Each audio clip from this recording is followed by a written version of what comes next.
ষষ্ঠীর দিন প্যান্ডেলে প্যান্ডেলে ঘুরে বেড়াচ্ছিলাম। হঠাৎ মনে পড়ল, এই কাল না আমার বারাণসী যাওয়ার কথা।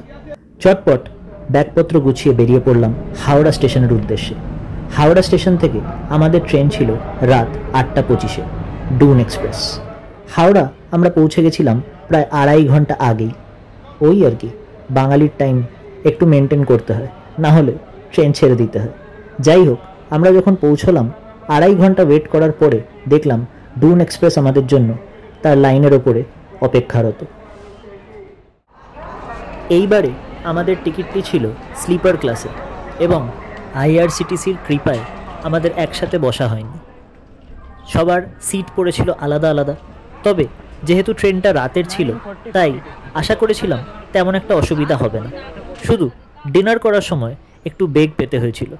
যাই হোক, আমরা বাড়ি থেকে প্যাক করে লুচি তরকারি নিয়ে গেছিলাম, তাই ট্রেনে বসে রাত্রের নৈশভোজটা ভালোই হয়েছিল।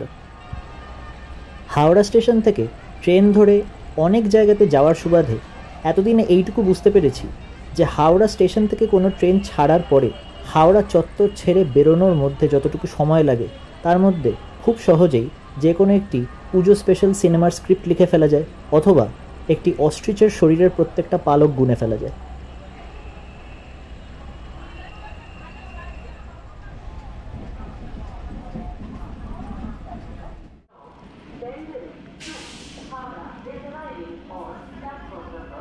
এই দেখো, বলতে বলতে পৌঁছে গেছি চন্দননগর।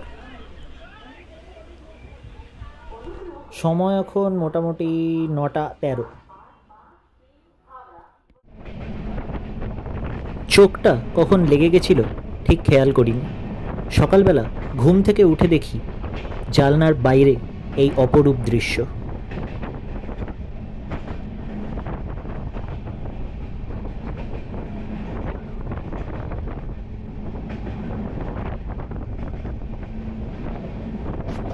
কথায় আছে, পাহাড় যেমন মানুষকে ডাকে, সেরকমই বারাণসী বা আমাদের কথায় বেনারস, সে নাকি মানুষকে টানে। বেনারস না টানলে নাকি এই জীবনে বেনারস ঘুরতে যাওয়া হয় না। তা আমাদের এবার বেনারস টানলো নাকি নিয়তি ঠেললো সেটা ঠিক বুঝলাম না, কিন্তু সকালবেলা এই স্লিপার ক্লাসের টিনের ডাব্বায় বসে বসে যে গরমটা লাগছে তা বলে বোঝানোর নয়। সুন্দর সুন্দর ল্যান্ডস্কেপ এবং স্টেশন টপকে এগিয়ে চলেছে আমাদের এই ট্রেন, এবং আমি অপেক্ষায় বসে রয়েছি কখন রাস্তার পাশে রেল লাইনের পাশে দেখতে পাবো দীনদয়াল উপাধ্যায় স্টেশন।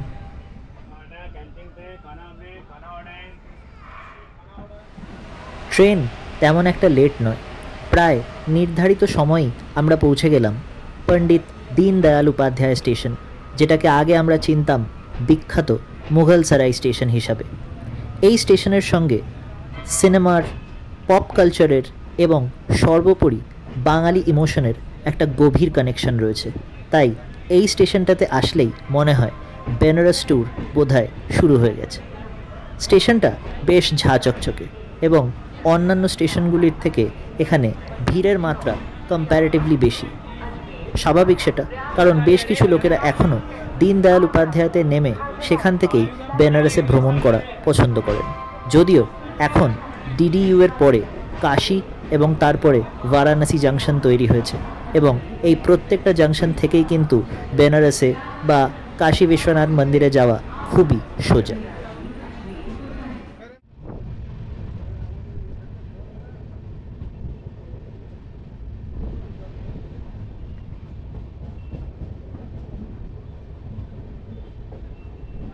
গন্তব্যের এত কাছে পৌঁছে গেছি যে এখন যেন আর তর সইছে না। খালি মনে হচ্ছে কতক্ষণে আমরা পৌঁছাবো বারাণসী জাংশন, কতক্ষণে আমি গিয়ে পৌঁছাবো আমার প্রিয় হোটেল আলকাতে। এই হোটেলের ব্যাপারে আমি আমার কিছু ফ্রেন্ডসের কাছ থেকে আগে শুনেছিলাম। It is one of the very few hotels in Varanasi যেখান থেকে আপনি গঙ্গা নদীর ব্রেথ টেকিং ভিউজ পাবেন, এবং তার সঙ্গে সঙ্গে it is very well connected to the Ghats. আপনার যদি দশাশ্বমেধ ঘাট যেতে হয় বা মীর ঘাট যেতে হয় বা ইভেন কাশী বিশ্বনাথ টেম্পল অবধি যেতে হয়, প্রত্যেকটা জিনিস উইদিন ওয়াকিং ডিস্টেন্স। এবং যদিও এই হোটেলটা অবধি পৌঁছানো হয়তো প্রথম দিকে একটু কঠিন হতে পারে, বিকজ হোটেলটা পৌঁছানোর জন্য আপনাকে বারাণসীর সরু গলিগুলোর মধ্যে দিয়ে অনেক নেভিগেশন করে তারপরে পৌঁছাতে হবে, কিন্তু হোটেলটা অবধি পৌঁছানোর পরে the final destination is really worth it.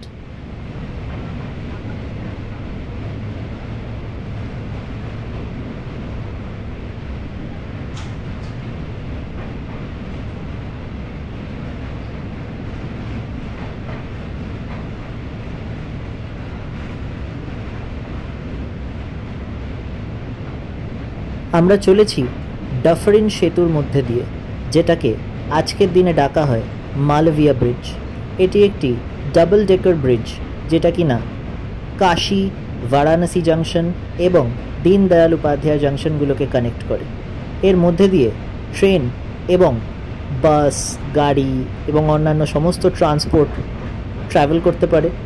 নিচের তলাটা ট্রেনের জন্য এবং দ্বিতীয় ফ্লোর বা ওপরের তলাটা অন্যান্য ট্রান্সপোর্টের জন্য। It is a real Marvel of engineering. এবং সেতুর মধ্যে দিয়ে যেতে যেতে গঙ্গা নদীটাকে দেখে আমার আনন্দ আর আমার উৎসাহ ধরে রাখতে পারছিলাম না।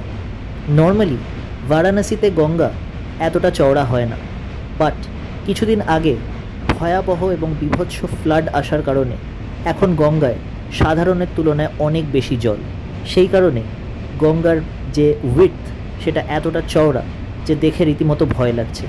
তবে বাঁ দিকে চোখ পড়তেই নজরে আসলো নমঘাটের সেই বিখ্যাত দুটি হাত, যেগুলো কিনা ওপরের দিকে হাত জোর করে এখানে আসা প্রত্যেক ট্যুরিস্টকে যেন আহ্বান করে ডাকছে যে এসো বারাণসী, দেখে যাও আমাদের কালচার, আমাদের ঐতিহ্য এবং আমাদের সংস্কৃতি।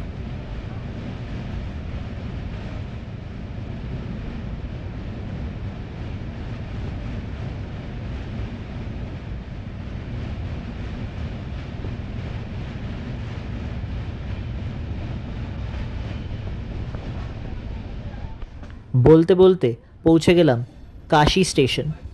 এর পরেরটাই হচ্ছে বারাণসী জাংশন। আমরা আমাদের জার্নির প্রায় শেষ অধ্যায়ে পৌঁছে গেছি।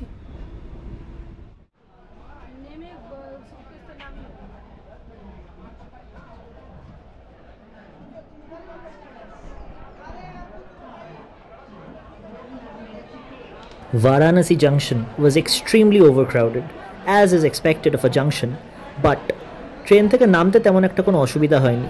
এমনিতে স্টেশনে সমস্ত কিছুর সুব্যবস্থা রয়েছে, এসকেলেটর দেখতে পেলাম, সুতরাং মালপত্র তুলতে তেমন একটা অসুবিধা হয়নি এবং চারিদিকে বেশ ভালোভাবেই দিক নির্দেশ করা রয়েছে।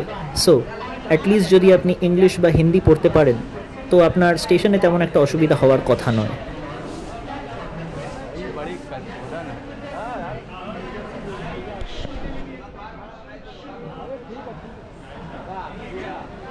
হাতে গোপ্রো থাকলে অবশ্য প্রত্যেক স্টেশনেই লোকেরা কেমন একটা অদ্ভুত চাহনি নিয়ে তাকায়, সেটা অবশ্য এই স্টেশনেও লক্ষ্য করলাম। আশপাশের লোকজনরা বেশ কৌতূহলী হয়ে আমার হাতের যন্ত্রটির দিকে তাকিয়েছিলেন।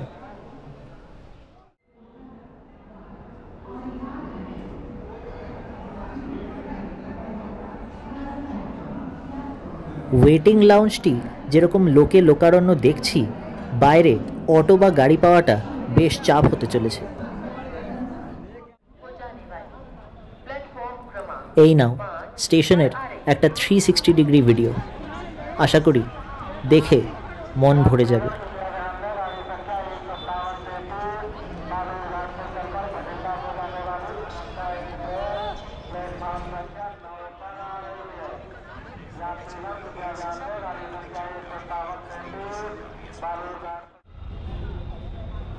অটোর খোঁজে আমরা পার্কিং লট পেরিয়ে প্রায় রাস্তার ধারে চলে এসেছি। এখান থেকেই একটি অটো নিয়ে আমরা যাব গোধুলিয়া চক বা গোধুলিয়া চৌরাহা, যেখান থেকে পায়ে হেঁটে আমাদের পৌঁছাতে হবে আলকা হোটেল অবধি।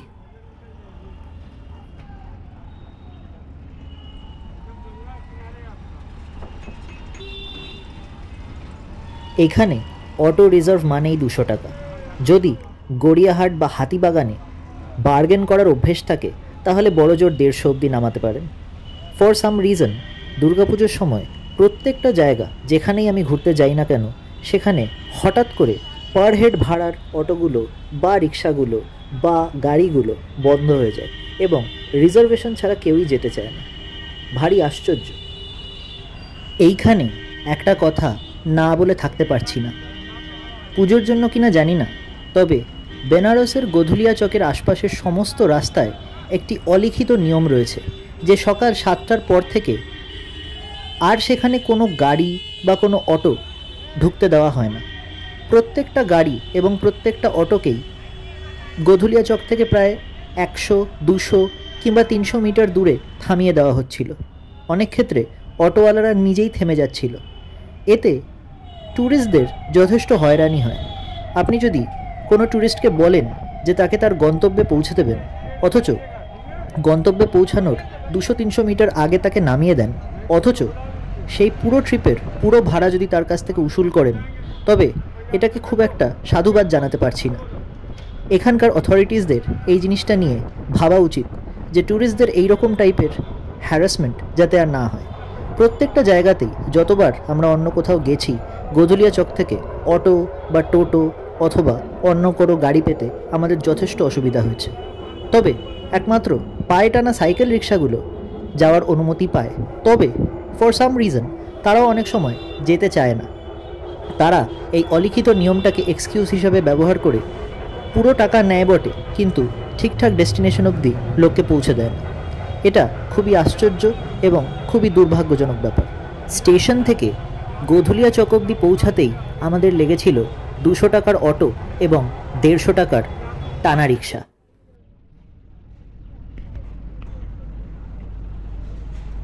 তবে হোটেলে চেক ইন করে রেস্টুরেন্টের পাশের কমন স্পেস থেকে গঙ্গার এই অপরূপ সৌন্দর্য দেখে মনটা ভালো হয়ে গেল। এতক্ষণ অবধি রাস্তায় যা কিছু ক্লান্তি, যা কিছু অসুবিধা হয়েছে, তা এক মুহূর্তের মধ্যে ভুলে গেলাম। ওই দিকে দেখা যাচ্ছে গঙ্গা এবং আমার ডান দিকে ওই পাশটাতে রয়েছে দশাশ্বমেধ ঘাট এবং তার সঙ্গে সঙ্গে সমস্ত নৌকাগুলোকে এখানে পার্ক করে রাখা হয়েছে।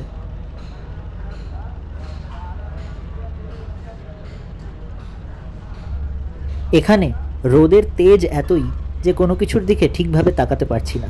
তবে খেয়াল করলে দেখবেন দূরে মালভিয়া ব্রিজ দেখা যাচ্ছে এই হোটেল আলকা থেকেই।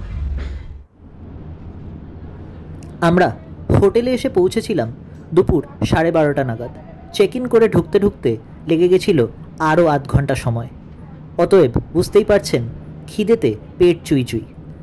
যদিও আলকা হোটেলের সঙ্গে সংলগ্ন যে রেস্টুরেন্টটি রয়েছে, যেটার নাম এপেক্স রেস্টুরেন্ট, তার খাবার দাবার আমাদের খুবই পছন্দ হয়েছে।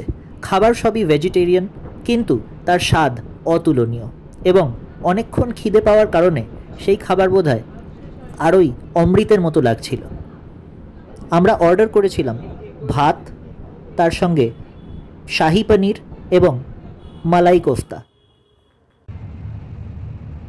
যদি ভিডিওটা পছন্দ হয় তাহলে অবশ্যই লাইক করবেন, কমেন্ট করবেন এবং সাবস্ক্রাইব করবেন। আপনারা কি গেছেন কখনো বারাণসী? গিয়ে থাকলে কোন হোটেলে থেকেছিলেন এবং সেইখানের ভিউ কেমন ছিল? অবশ্যই কমেন্ট সেকশনে আমাকে জানাবেন। ফিরে আসবো একটি নতুন ভিডিও নিয়ে। ততক্ষণ অবধি নমস্কার, ধন্যবাদ।